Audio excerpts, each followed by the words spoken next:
Isang mapagpalang hapon sa ating lahat mga kabengbeng. So meron na naman po tayong unit sa ating harapan. Ayan, napakaganda po.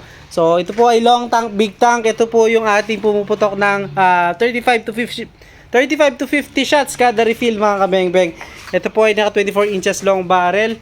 Ayan po, original Kozaya silencer. Tukak din po siya mga kabengbeng. Ayan. 1, 2, then ito po ay unit ni Sir Jonathan Monserrate Jr. ng Iloilo. Sir, shoutout po. Big shoutout kay Sir Jonathan, mga kabengbeng, sa binigyan niyang tiwala sa atin. So ito po, susubukan na natin itong unit niya. I-grouping test natin sa 15 liters gamit ang meteor pellets. So, unresized and sorted straight from the box ng mga bala. So, hindi natin resize, hindi natin pinili.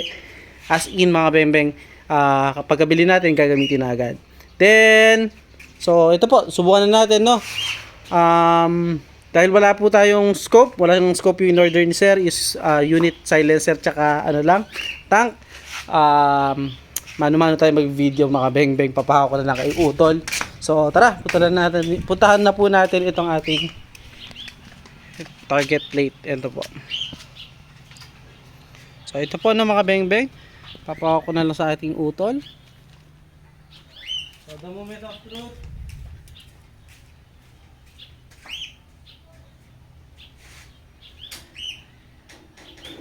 First shot po. First shot. Second shot po. Third shot. Fourth shot, pang-apat. Pang-lima. Pang-anim. Pang-pito. Pang-walo. Pang-siyam.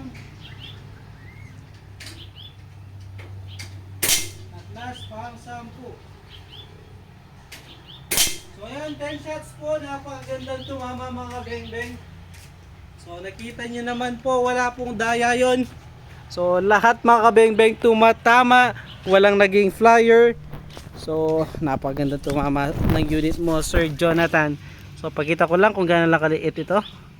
Ayaw mag-focus, yan. Pinakamaliit kong daliri. Tignan nyo yung focus ng kanyang patama mga kabeng-beng. Lahat. So ito, nabakbak lang siya. So lahat ng pellet dito tumatama.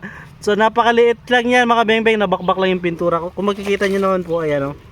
Focus natin. Lahat ng pellet dito tumatama.